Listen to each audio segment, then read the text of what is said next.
Hi, we are back for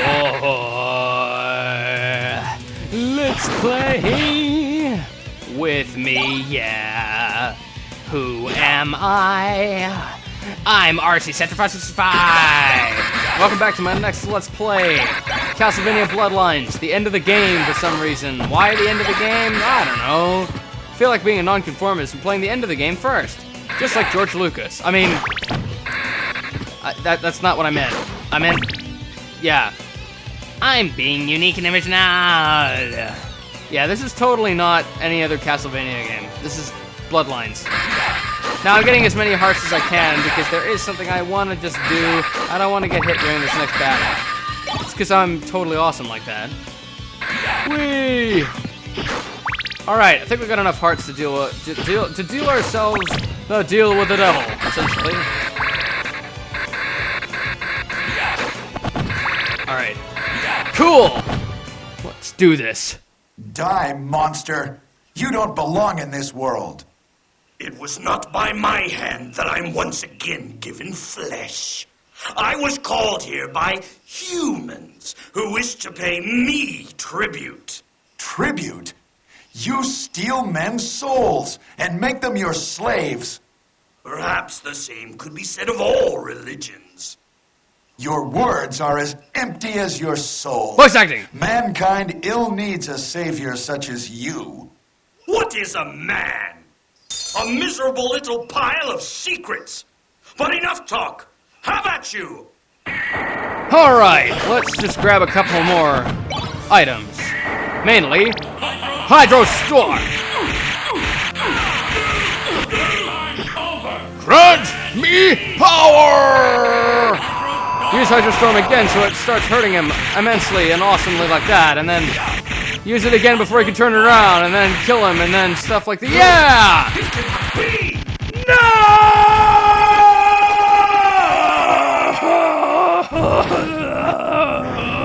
I'm the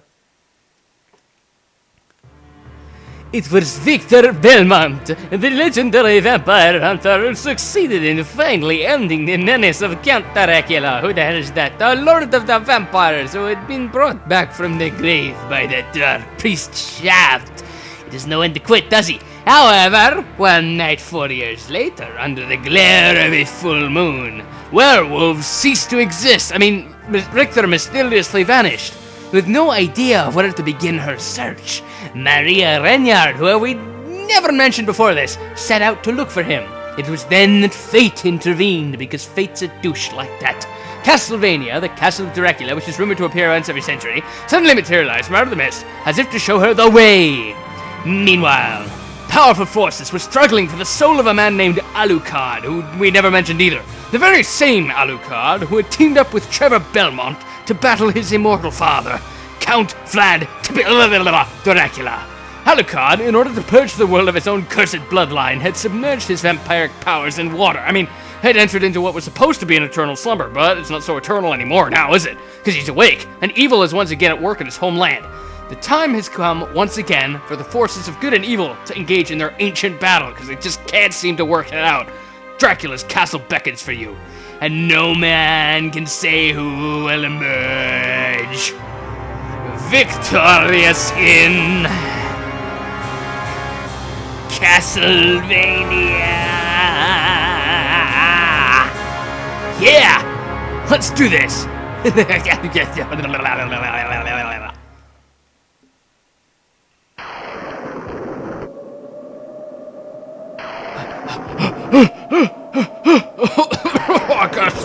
Oh god, I gotta stop smoking.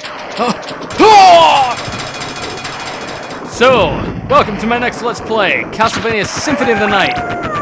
I'm your host, RC 5665, and this is no normal Let's Play for me. This is no normal Let's Play at all. Typically, I don't like challenging myself, but things are different this time around. Why is that, you might ask? Well, if you hadn't figured it out yet, look at my health. That should tell you volumes about what I'm attempting to do in this Let's Play. And note, I will be giving myself a bit of a much-needed head start to help a lot of you out with this. If you're so inclined on doing this game the way in which I'm trying to do it right now. So basically, you want to come down here and just kill as many mermen as you want, just to level up a couple of times. Alright, so what you're going to want to do is, you're going to want to come into this large room here, and what you're going to want to do is kill this first warg, but jump over this second one, and come over to the third one and kill it. Come back to here, break this open for some turkey. Then, go to your equip screen, and unequip everything except your lapis lazuli and your Alucard sword. Now, when you try to get this warg to hit you, you have to get it to hit you in the perfect spot.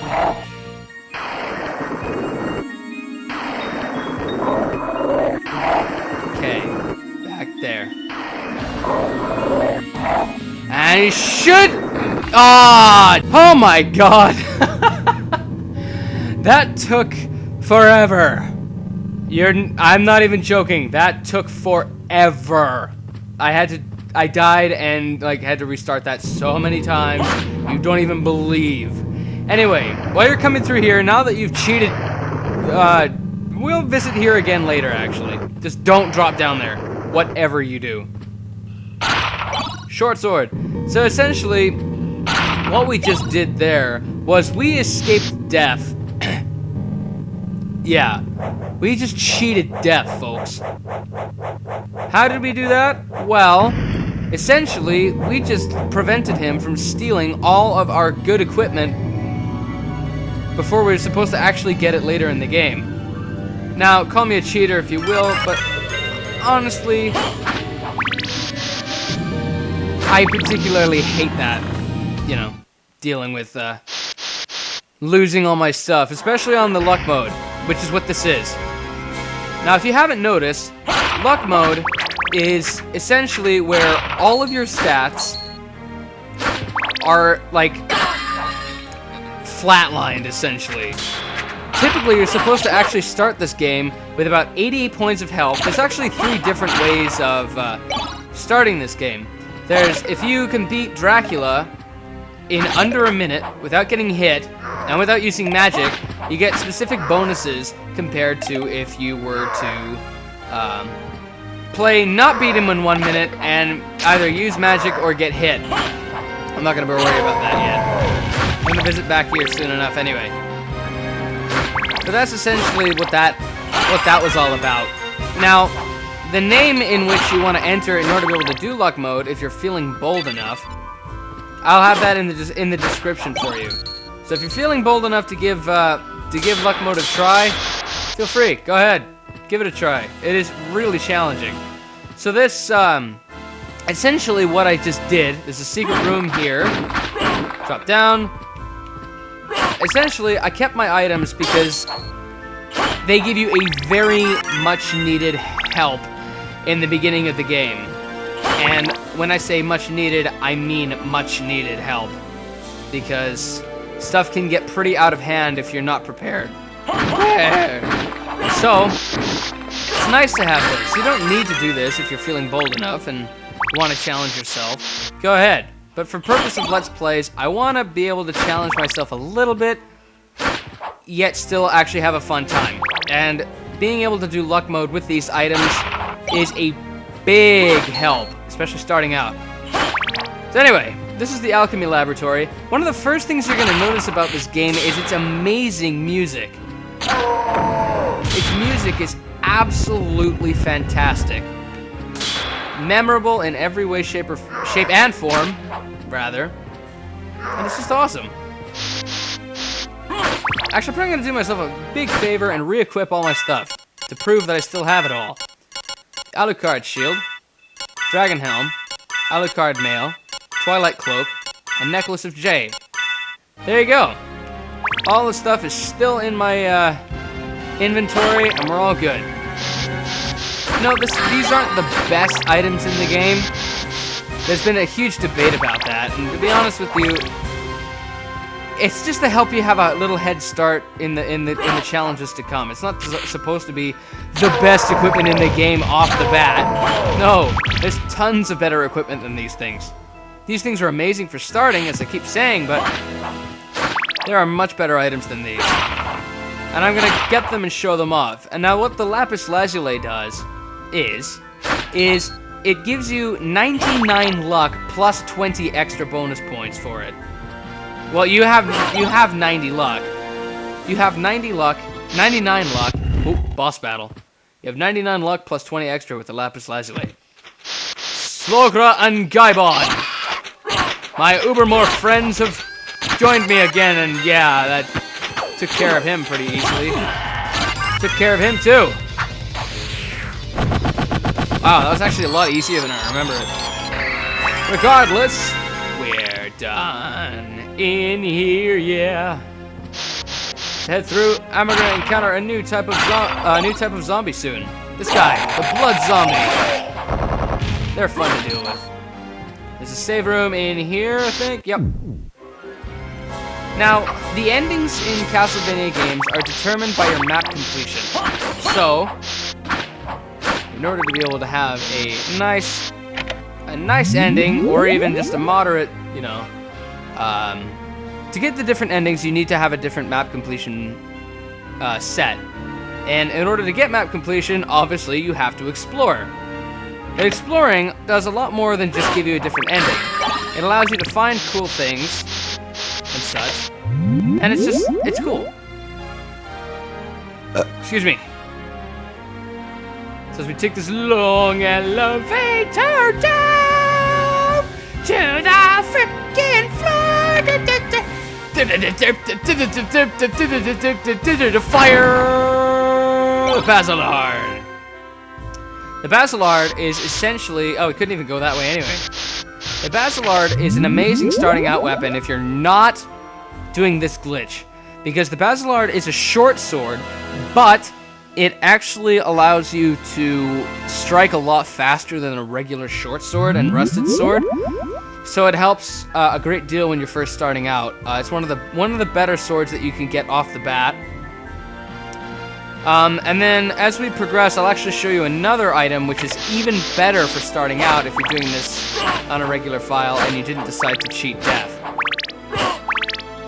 So essentially, all the things I'm going to be talking about, I'm going to be using off reference of the fact that you didn't do the glitch like I just did. So, all the weapons that I talk about are great starter weapons. I'm being serious. I'm not saying they're great starter weapons, except if you do this glitch. No, they're great starter weapons nonetheless. Alright, so first thing you want to do actually, just head around here. Ow! My facial hair! Even though it's non-existent, even though I'm extremely old, apparently. I don't really give a damn. Alright. We're going through here. Yeah. Farmers are going.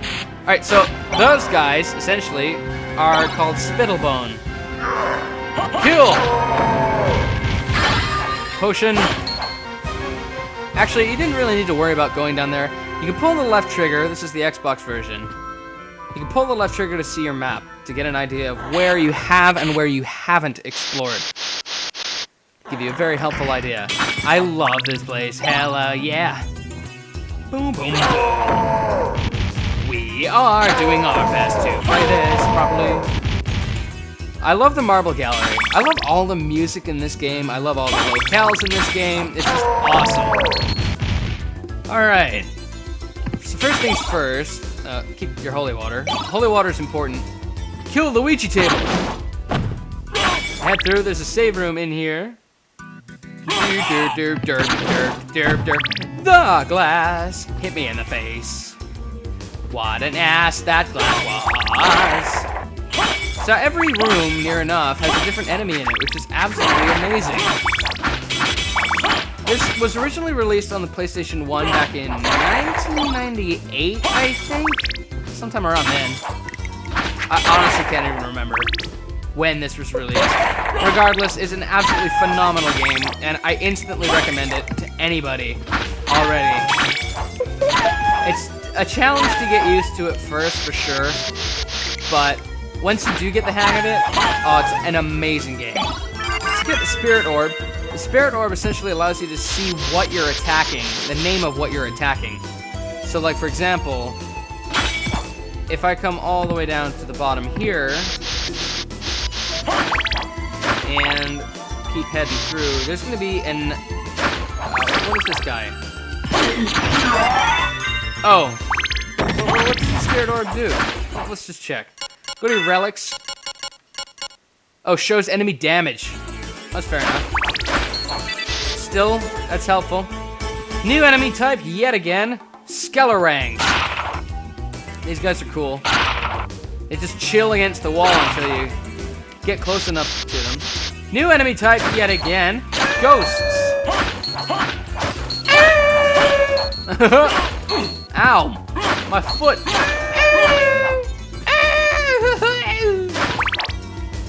As you continuing onward, new enemy type yet again! What is this with all the new enemy types?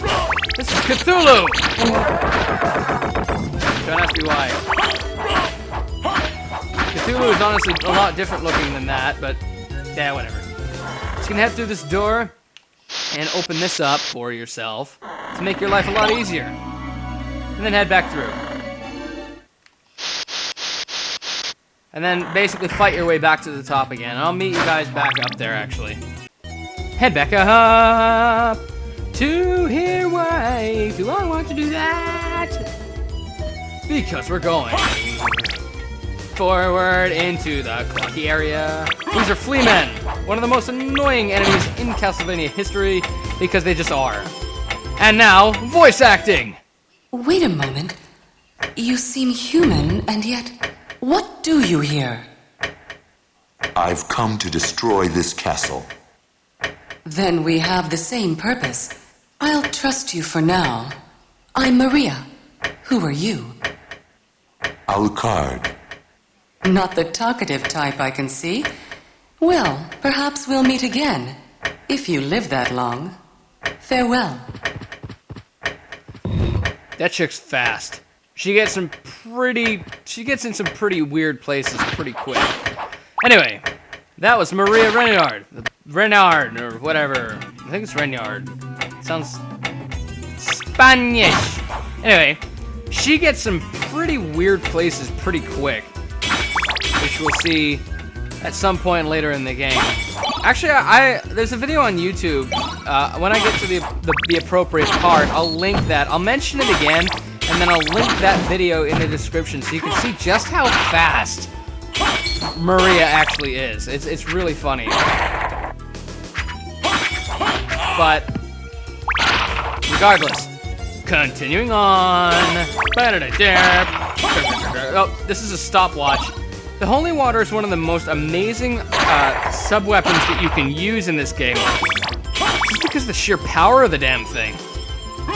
If you get it upgraded, it can do some massive damage.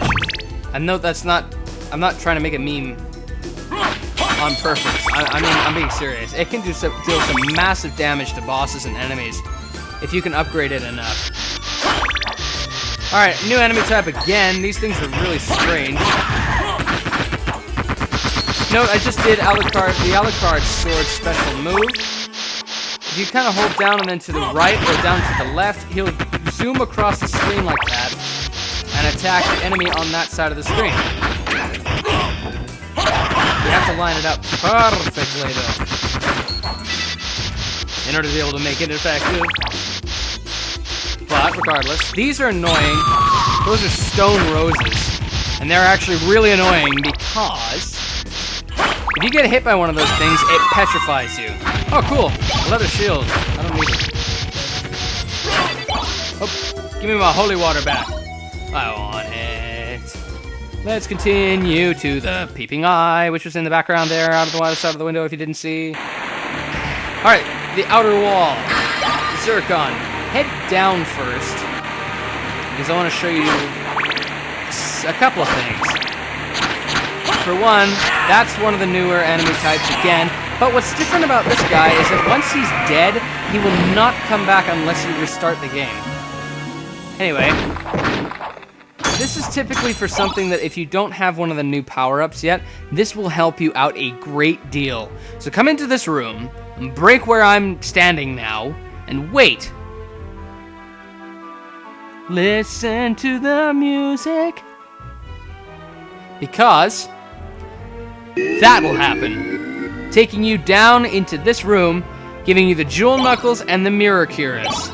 Now, what's amazing about the Jewel Knuckles and the Mirror Cuirass, especially the Jewel Knuckles, is that when you start, your Basilard only gives you about 11 points of damage. Your short sword gives you 12. The Jewel Knuckles, however, give you 26, which is extremely good for starting out. Now, on top of that, the Mirror Cuirass, my Alucard mail currently gives me about 40 points of damage, but the Mirror Cuirass gives you 23, which is not too much better than the Cloth Tunic or the Hide Cuirass, but it helps. Any little bit helps. Anyway, head back up top, and we'll continue heading down, because this is a little Easter egg I want to show you. And I'll also mention that there's no other easier way to get in there just yet, because that grate prevents you from getting in there. And it says, when you go up to it, only mist could pass, which gives you a hint as to what your next power should be. So then head around, make sure you've explored all areas of this place, and then drop down here. Explore a little bit. There's a bird. It's a bird, it's a plane, it's a something or other. What is this? And then jump down. And then head over to this and press up. So what are we looking at? We're looking at the ferryman. That's kind of cool.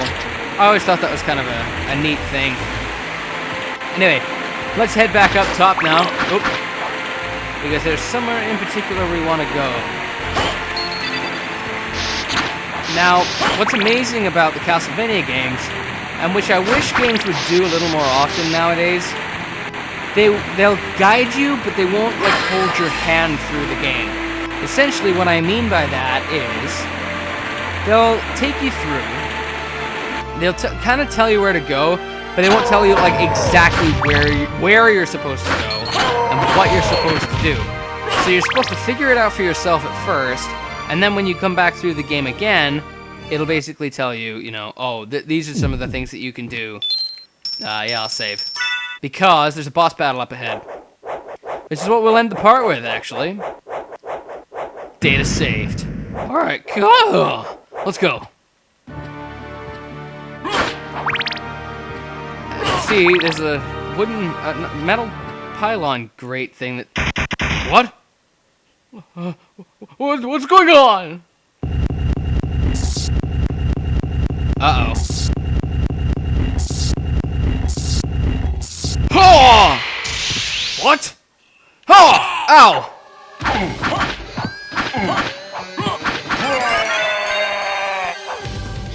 Really? Really? Did I really just kick my doppelganger's ass that easily? Holy crap!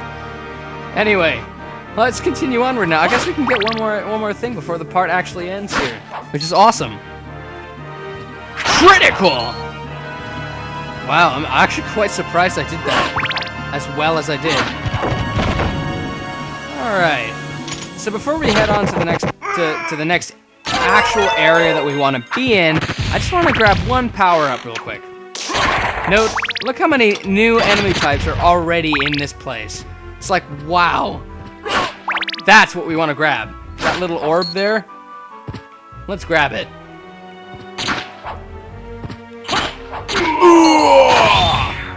Kill that guy. Kill the Medusa heads, which is what those floating things are. And head up here. Hit that enough so the elevator activates. And then head down. And then head through once the elevator comes up, which it just did. Cool! And when it opens, grab the Soul of Wolf, which lets you do this. Yeah! We can turn into a friggin' wolf, man! Alright, and yeah, that was basically a kind of a super jump. Crouch down, jump up, and press... hold up as you're jumping. Whee! Lets you jump higher than just a regular wolf jump. Anyway, that is all the time we have for this part, so I will see you guys back in the next part. See you guys later!